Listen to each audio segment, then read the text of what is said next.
দুনিয়ার মধ্যে আদম বলেন, ইব্রাহিম নবী বলেন, মুসা নবী বলেন, দাউদ পয়গম্বর বলেন, যত নবী রাসূল আল্লাহ দুনিয়ার মধ্যে সৃষ্টি করেছেন, কোন নবী রাসূল দুনিয়ার মধ্যে আল্লাহ প্রেরণ করেন নাই।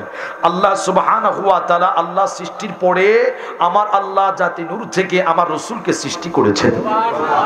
আর একটু জোরে বলেন না। আমি একবারে বলছি, গভীর মনোযোগ, আমি যতটুকু কথা বলবো একটু চিন্তা করবেন আমি কথাগুলা কি বলি। আজকে সমাজের মধ্যে আহলে হাদিস ঢুকে গেছে, কথা কয় না, আহলে হাদিস ঢুকে গিয়েছে।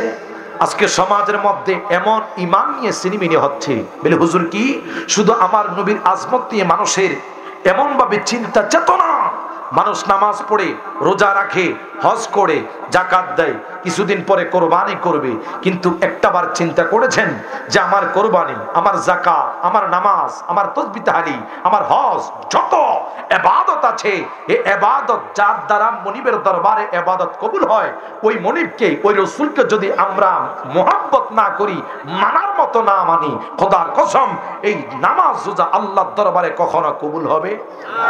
জোরে বলেন কবুল হবে? বলে হুজুর কিভাবে? আল্লাহ সুবহানাহু ওয়া তাআলা আমার নবীকে পাঠানোর আগে, দুনিয়া পাঠানোর আগে আল্লাহ সুবহানাহু ওয়া তাআলা রূহের জগতে একটা মিটিং সাজাইছেন। সুবহানাল্লাহ বলেন।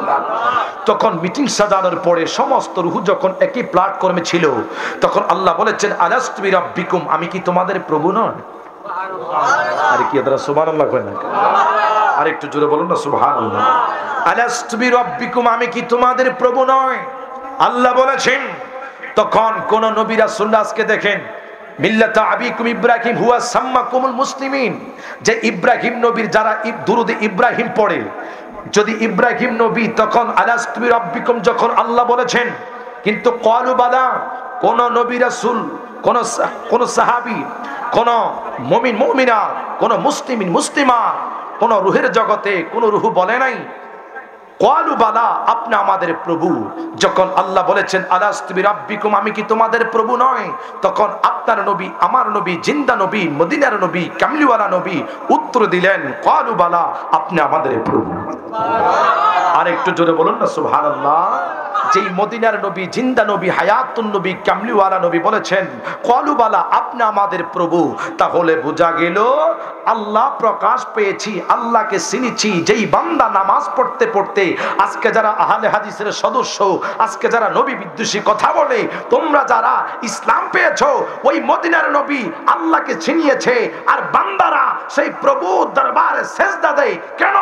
মদিনাওয়ালাকে যদি না চিনো, মুনিবের দরবারে সেজদা কখনো কবুল হবে না। আগে মদিনাওয়ালাকে চিনতে হবে, তারপরে আল্লাহকে চিনতে হবে। আরে জোরে বলুন ঠিক কিনা?